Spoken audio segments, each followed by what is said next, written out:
Hey, everybody. Welcome to this episode of the Best Advice Podcast. We are chatting with people about the best advice that they've received throughout their lifetime, and everybody's got lots of advice to give, and they generally comes from people around them that have given that advice. Welcome to the show. Obviously, my co-host, Ben, but our guest today is Clayton Daniel. Welcome. Lovely to be here. Thank you, gentlemen. Now, for those people that don't know you, let's give us a very quick overview of who the hell you are. Yeah. Started my career in accounting, moved across into financial planning, became a practice principal, and sold that some 8-9 years ago, something like that. Have then spent the last segment of my career in the financial planning space predominantly and in technology predominantly. Very good. Now, tell us a little bit about some of the best advice you've received, whether it be growing up or getting into business, or what's something that sticks in your mind? Yeah, there's the best advice. Is this financial advice or any advice? Any advice? Any advice. We're not talking about financial advice. This is not a statement of advice. What should we invest in, Clay? What's happening with markets at the moment? Yes. I'll give you a guarantee. Should I keep this insurance policy? I mean, I'm never going to have an issue in. So the best advice, goodness, that's a very hard question to answer, right? Let's start with you growing up as a kid. What's something that you remember that was given to you by your parents or grandparents or people around you that you went, that just stuck? I might actually go with, I guess, the first things that I was exposed to, which were bigger than, I guess, what all of us on this particular vintage would have gone through, which is you get an exposure to a world beyond the one that you were brought up in when you perhaps read a book. In this case, I read Rich Dad, Poor Dad. And that was kind of like the moment that I realized that there were people out there doing things which were, quite unique compared to, I guess, what I'd been brought up with in terms of career, go to school, get a good job. And that was kind of my first exposure to you can do something other than just a career. And then from there, I kind of started reading a lot. Losing My Virginity by Richard Branson. That was his biography. That was probably the first thing I ever read that truly inspired me to become an entrepreneur. And the thing that I quite liked about his story is, I guess back in the day, I used to play punk rock music. So it was very punk rock. It was very do it yourself. It was he didn't ask anyone's permission, didn't wait for the right timing. He just went out and did it. And so I think one of his stories where he gets himself into trouble with the law because of what he was doing was illegal. And he has like 12 months to pay all the tax back. He was essentially avoiding tax and he credits that obvious mistake with the source of his success, because if he hadn't have fixed it, his illegal activity, he would have gone to jail. And just the idea that you can operate quickly if the pressure is on, so to speak. Probably in my early days of my career, certainly down this road of business, that was some of the earliest advice I received. Yeah. Because I have similarly, I became a research scientist because I read the book The Hot Zone, which was about finding Ebola and the scientists and the doctors and the people who tried to, keep it contained and then figure out what the hell was going on so it didn't spread further. And so I read that book and went, I want to be a research scientist. Do you think those books themselves made you go, I want to be in business, I want to be an entrepreneur? Or do you think it just clicked that was the articulation of what you actually were thinking of and feeling inside, but it was that I got that advice, that insight, because it was written in this way in this book? Yeah, it's chicken or the egg. That is a great question. I think because I read these books when I was about 21, 22, and I'd just come off of my first failure, which was a career in music. And these books were they weren't dismissive of failure. It was part of the process. It was part of the journey. And it was also very creative as well. And so you're creating things, you're not creating a song, but you're creating a business. And then you have an audience, and then, which are your clients. And so there was a lot of kind of overlap to what I was already doing. The crazy thing is, like, I was thinking about this the other day, like, I work so much in technology now, and, all morning I've actually just been back to back, literally all morning for the last 3 hours. I've been back to back in technology meetings. And if I hadn't have gone down the path of music, I was actually the only university degree I tried to get into was computer science. And so sometimes I think if I hadn't have somehow ended up trying to give music a go, then I probably wouldn't have become a business person. And instead I would have gone to uni, have done computer science, and then have just probably worked in technology for the last 20, 25 years. It took me a while to get back here. And I'm non-technical in the sense that I don't really know how to code. I'm definitely a product person.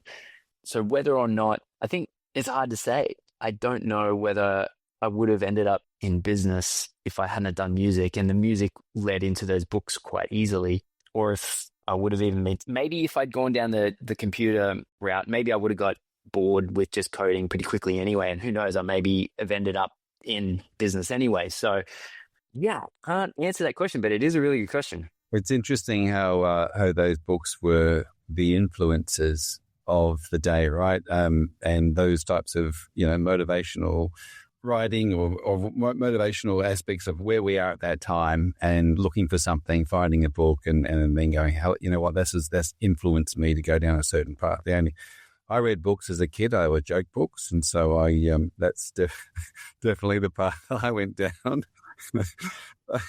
But I think, times are changing, right? There's different types of influences out there, and it'll be interesting to see how the next generation, what influences them to take certain journeys. Totally.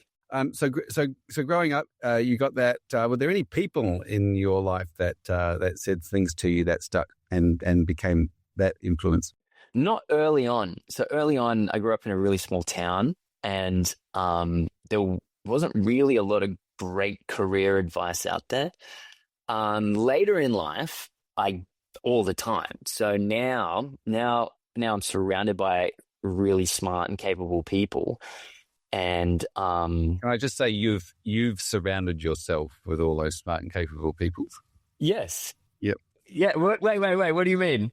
No, as in, like, you surround yourself with those people because you're always looking for them, and then they're giving you great advice. Yeah. Yeah, no, absolutely. And to take that further, I mean, you have sought out peer groups and kind of then taken that to a whole other level, right? With the businesses you've built, that seems to be what you do from my observation. Yeah, no, it's a really good point. I think when I moved to Sydney 15 years ago and I didn't have a network, I think that probably played a really big role in the foundations for Ensombl, because of, oh my goodness, like, I need to actually meet people and figure this thing out, right? So, these days, I mean, he's just stepped down after 3 years of being our chair, Craig Keary. So Craig I've had so much good impact from so many amazing people over the years, but he's the person I think of a lot now. He is an ultimate gentleman. Like, he's just a gentleman. That's who he is. And he never sells and he never tells. He leads in the softest imaginable way. And you realize he's had, like, a chessboard. Everyone's done what he wanted, but he started it 6 months ago and no one even knew. And it's been amazing to watch. On top of that, he's sort of dedicated to doing everything by the book and super highly compliant and transparent. And all of that has led, I would say, over the last 3 years, I've learned more from him in terms of the etiquette of business and if you really kind of think about it, like that whole, punk rock kind of view of just getting in there and doing it yourself, and, you just stumble forward. At a certain point in time, that stops being reasonable, right? Like, you can't just continue your entire career along that path. And so he's really done an amazing job in terms of giving advice on how to shift that approach. And now, rather than, we now actually run towards regulation. So anything that is compliance driven and a system of authority and respect, I now do my best to operate within those environments. So yeah, that's been some great advice as well. On your journey from punk to Prince, has Craig given you any gems that that have stuck in your mind that you want to share with others? Some simple stuff, but again, under the context of what I just said, is just always do the right thing. So for example, like we're in the middle of our goodness. I shouldn't say in the middle of it, we're just sort of starting it, but going into our fourth raise, right? So the Positive Evolution, which is a group of businesses now, there's two of them. So we've got Ensombl and CPDCheck within this one holding company called Positive Evolution. And the conversations that we're having in terms of like raising money are very different to anything that I've ever had beforehand. So if you think about my fellow board member, Andrew Rocks, Andrew is very much along the lines of my philosophy, certainly in terms of like, go out there, grind it out, see it through, execute, be strategic, and just forcibly enact an outcome. That's very Andrew Rocks, and something that sort of had appeal, or has and did appeal to me. Although the Craig Keary approach of just always doing things right and then selling things 6 months prior and always doing the right thing, the conversations that I'm having now are chalk and cheese. And so in previous raises, it has been, this is what we're doing. Here are our indicators. We don't know. We're an early stage company, but we've got a pretty good idea that we can head in along this path. Now it's not that. Now it is, I'm sitting there and I just shut up.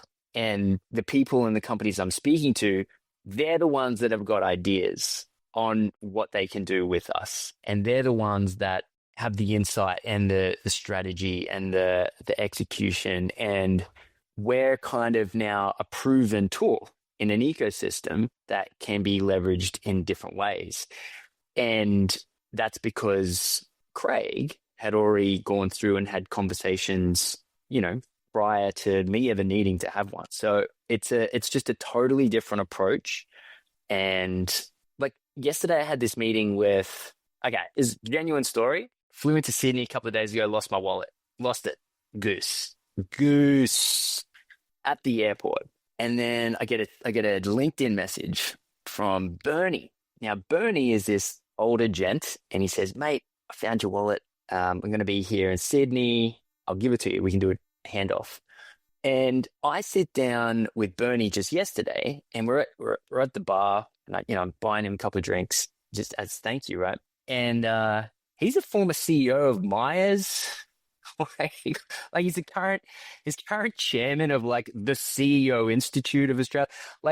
It's crazy. And we sat down and chatted, and he was just so busy, was doing a million things, seemed very healthy for someone in his mid-60s. And we were talking about a concept that I had thought about when I used to run a financial planning company, which was, I don't think I'll ever retire, because I'm sure everyone's seen, like, retired people shrink. They shrink. And then, there's a lot of information that's come out now that's like, maybe retirement isn't the right approach, maybe, slowing down, but doing different types of work. And then there's a whole, like, retirement sort of came about from IBM, and IBM led this idea of what retirement should be. And then everyone started dying. And so we've kind of like had to figure it out.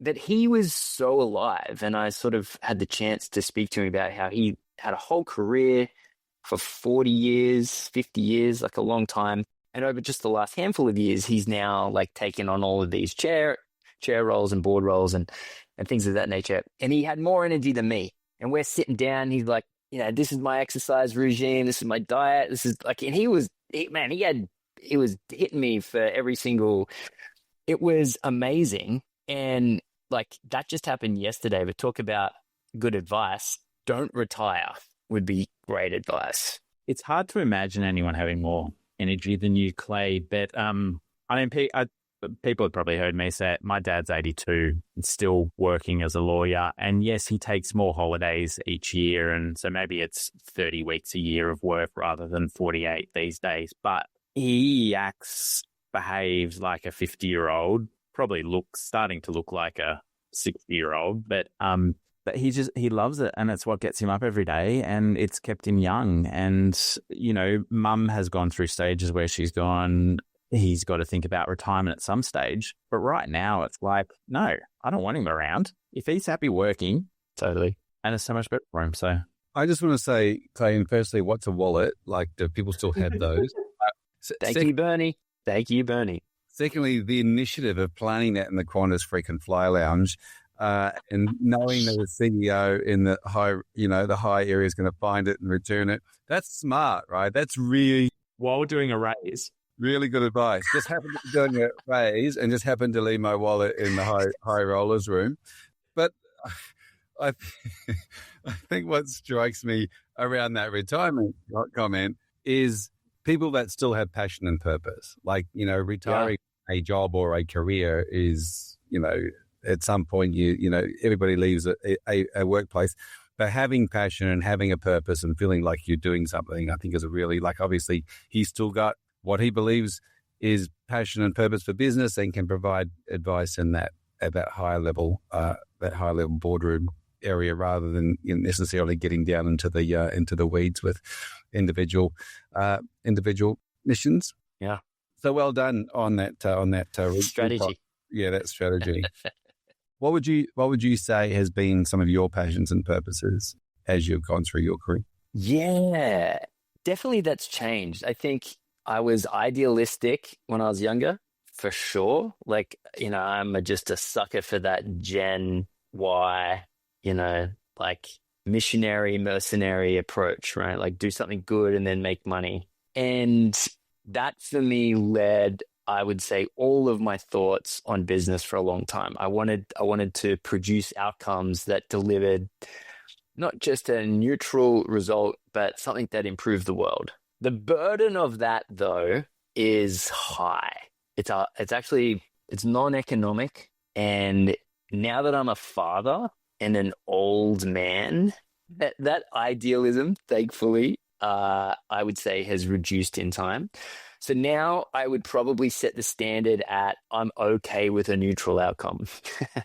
I don't actually have to make the world a better place. I think producing an economic outcome for shareholders considering it's the basis of capitalism, is a reasonable approach. And again, this probably goes to what I've learned from Craig Keary in having that sort of governance approach, which is, well, a company is owned by shareholders. They're the owners. And so you have to act in their best interest from a commercial point of view. So I'm now okay with creating a business that doesn't have to be a net positive impact to the world.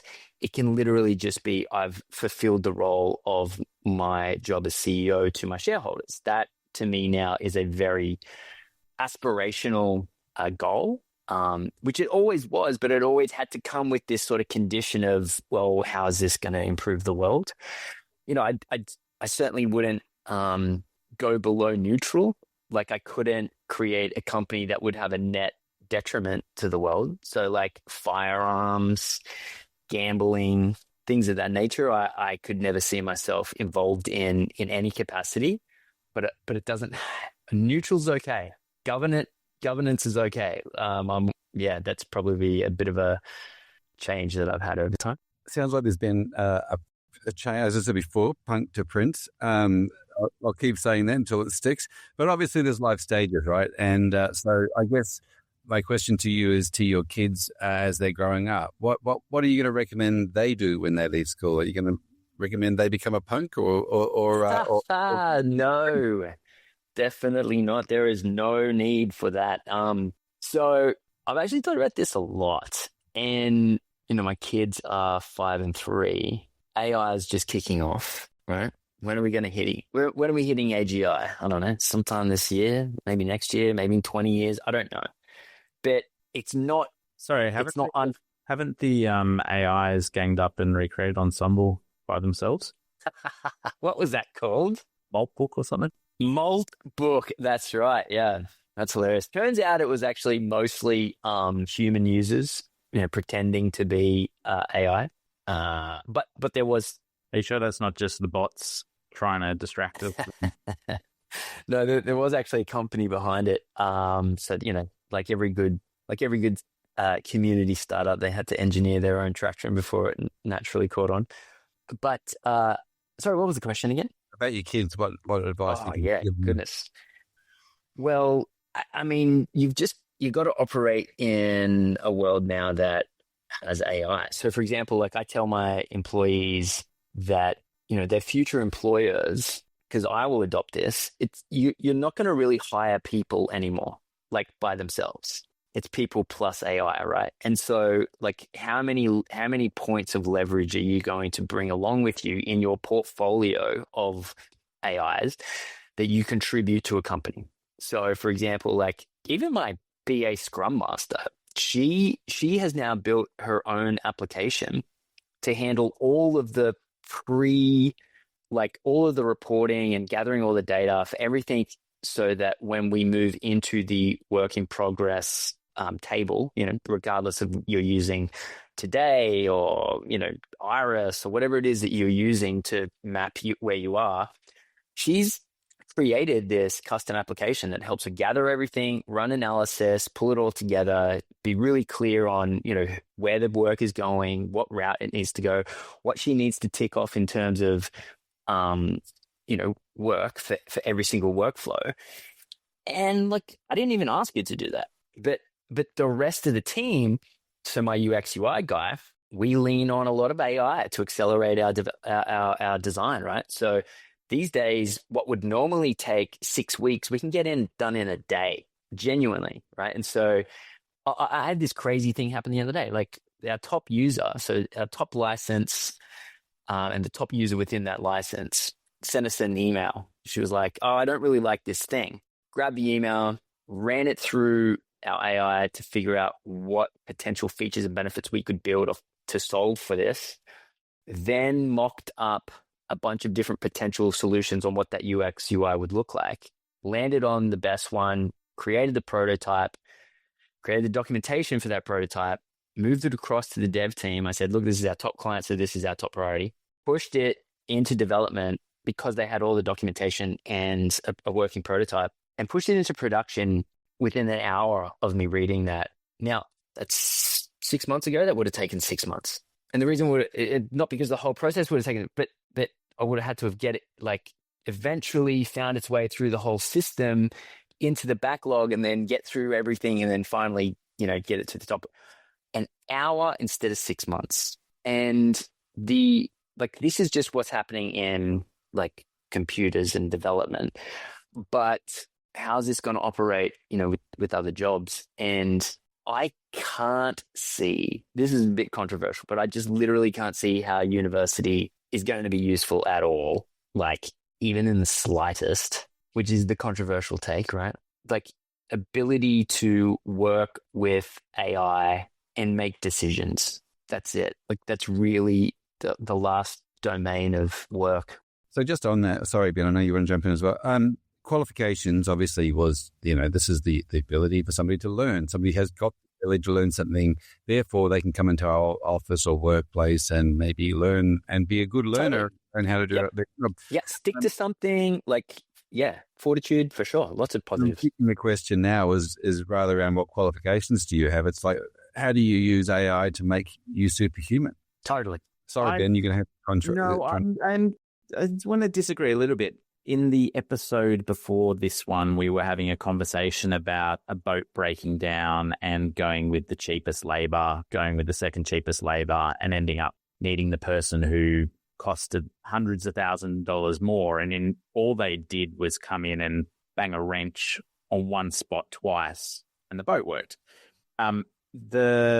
What I've observed with AI, and I think part of the challenge is you have explored it a lot, and you are probably in the top 1, even higher % of users. And so 0.1. Yep, for sure. The concept that you can go, I've got a problem and I know how to design prompts. I know how to correct outputs. I know how to steer things, which tools to use, is a very different, is because of the layering and of skill, knowledge. But that's experience. The experience that you have done. I don't know how you get to that level without university systems and having to do the thinking and having to do the doing and kind of stuff. I think, but I think that's a good point. Experience is different to qualification, because experience comes with on-the-job learning. But you have to know how to get the knowledge. You have to know how to layer the knowledge. You have to know how to implement that knowledge. And I don't disagree that a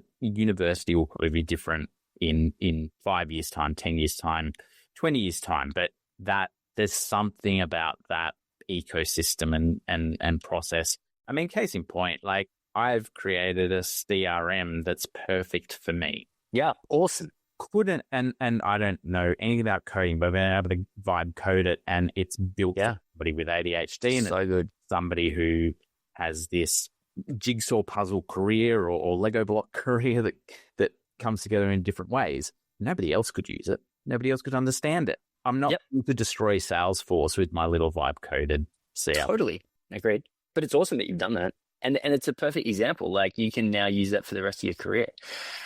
Yeah, of course, it takes a lot of experience, and you know it's and for sure, like even to get the experience, I kind of originally needed to have a degree, and it kind of goes back that the degree is the foundation, is the door opener to get the experience to then do all that. So like I totally agree with the premise of what you're saying, and so what it looks like in the future, maybe I just just the idea that you can, like kids don't even have to write assignments anymore, right? Because they just ChatGPT, give me the result, and then what's the second thing that they throw it into? Make sure you can't pick this up in Blackboard or whatever it's called nowadays. It was called Blackboard when I went to uni, but to check for whatever it is, pirating or whatever they call it, or even for AI, and then you just post it in and you win. So like there's something, the proof points I think will just change over time. So for my kids, look, if it's still around and university is seen as like a prestigious thing,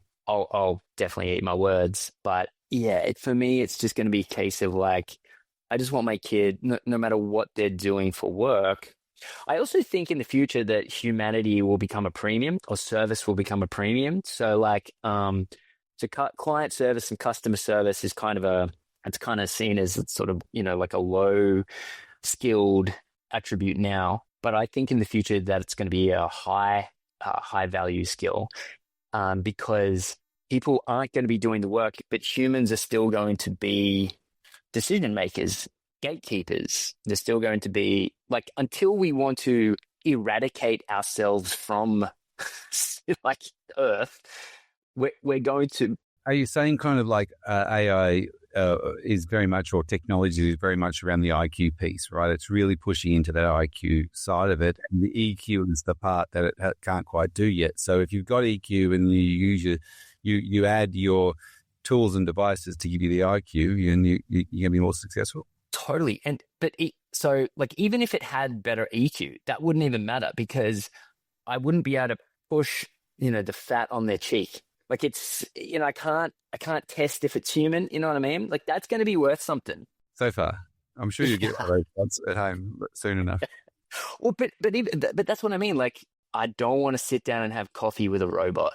In fact, I don't even want to order my coffee from a robot. There is going to be, human nature is still going to remain highly valuable. And if you think about this from like, even if we were to talk about financial planning for 2 seconds, because we're all familiar with it as a topic, like 50, out of 100 people, 50 people would say, yes, I would want financial planning. 50% of people are, I just don't care or whatever. Like out of that 50%, you would have 50% of that amount would be, I want to do it myself. And then the other 50% would be like, oh, no, I'm happy to have help.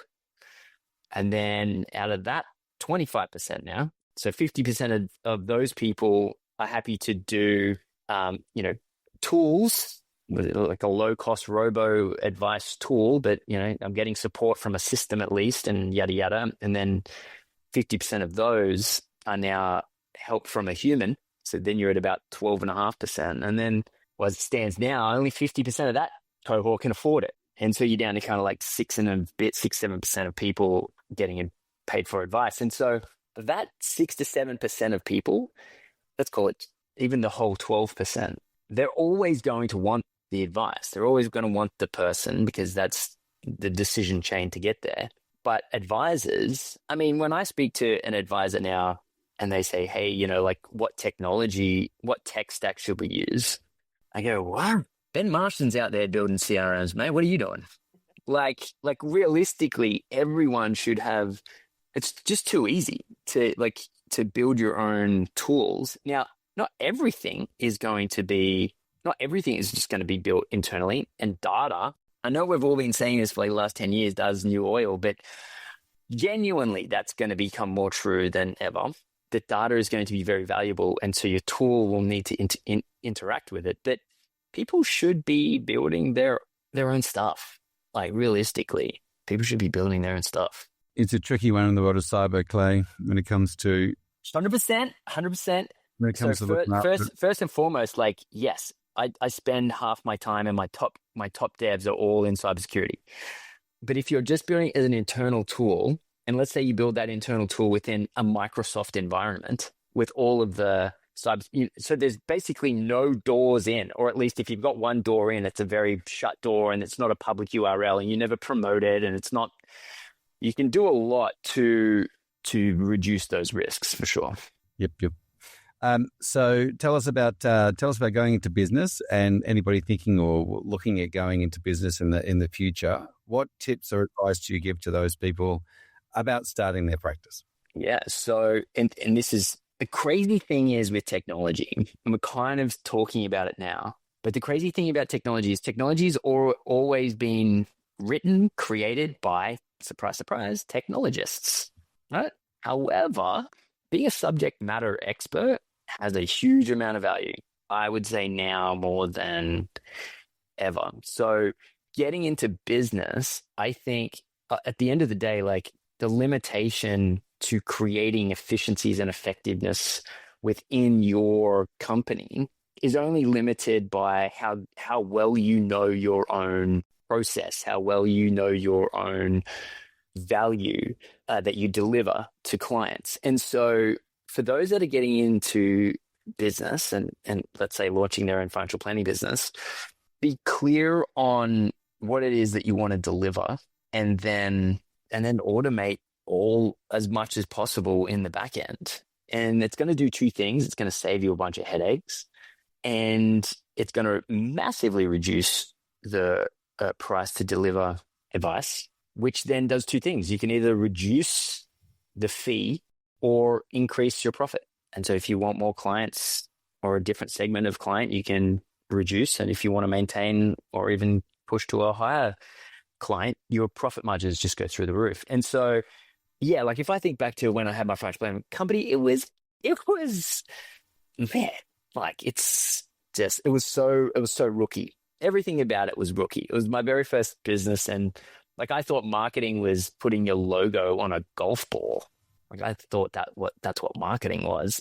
And so I think being an expert in your domain and then leveraging technology, not even necessarily like paying for someone else's technology. Like you should be looking to do as much of your own technology as humanly possible. And I would just say actually to that, and just to even double down on something you said before, Fraser, about cybersecurity, is like these days when I'm talking to established businesses, like I say, okay, you've got your paraplanner, you've got this role, you've got this role, who's your full stack developer? Or the other quote is like 10 years ago, everyone was saying in the future, every company will be a media company, and everyone jumped onto social media. 10 years from now, every company is going to be a tech company. I can tell you that right now. So it sounds like you've just contradicted yourself in that you do need to be a subject matter expert, and so going to uni probably is worthwhile doing. But that point you made about, owning your process and owning the way you do things. Yeah. I mean, Fraser and I have done a bunch of projects and work around this, but I articulate it as just because it's always been done that way doesn't actually mean it's the right way to do it. Totally. Case in point, statements of advice have always been logos on gold balls long. They've always been printed on paper and bound and sent to the client. The Corporations Act doesn't require that, and it's because your licensee is trying to stop the shittiest planner in your license from doing the wrong thing, so we've done it. But it's not. Totally. It doesn't have to be done that way. And there's that's just one of 1,000 examples of setting advice. Totally. Clay, before we finish this up, is there any other pieces of advice that you can think of that has made a difference to you in your life, as people have just dropped these bombs on you, and that you want to pass on to everybody? I think summaries of advice or summaries of watching people sometimes are more effective than just pieces of advice. So, for example, like I was speaking about Andrew Rocks earlier. Like, has Andrew Rocks given me like a direct bit of advice that, or have I just seen how he operates, right? And so and I've told him this, I think one of leaders reduce cortisol in others. I think that's just like a really good summary of his behavior. So when cortisol is high, when pressure is high, he just reduces that. Like, he reduces cortisol in others. And I think that's a really great piece of advice. And for those who don't know what cortisol is, it's basically the stress hormone. Yep. Yeah. And, if I was to someone else that I sit on the board with is Ben Nash, and he was the very first friend that I made when we moved to Sydney, and we've kind of grown up in business together, and he's produced an amazing business, and it's all centered around client acquisition and client marketing.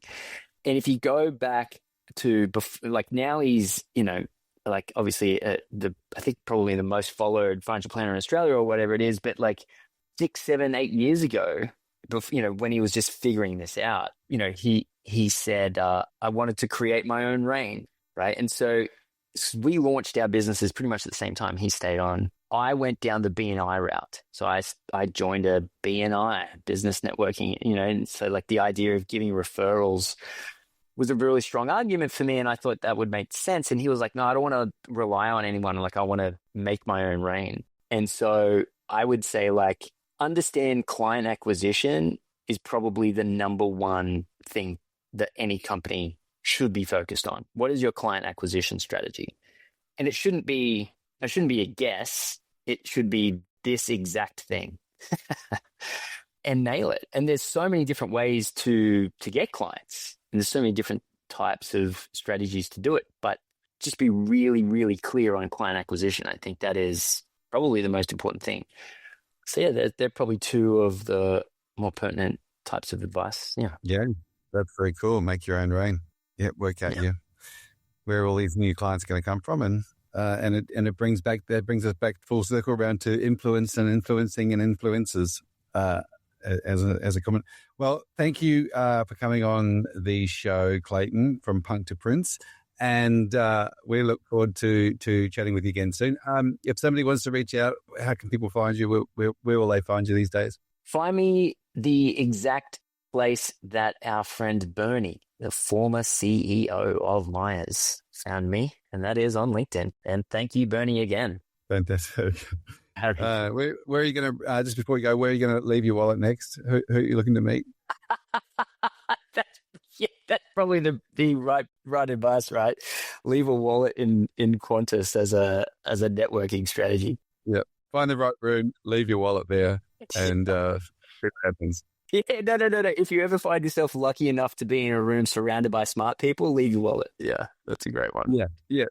It's called a mentor acquisition strategy. Absolutely. Hey, thanks very much for coming on. Cool. Look, talk to you soon. Thanks, mate. Thanks, Clay.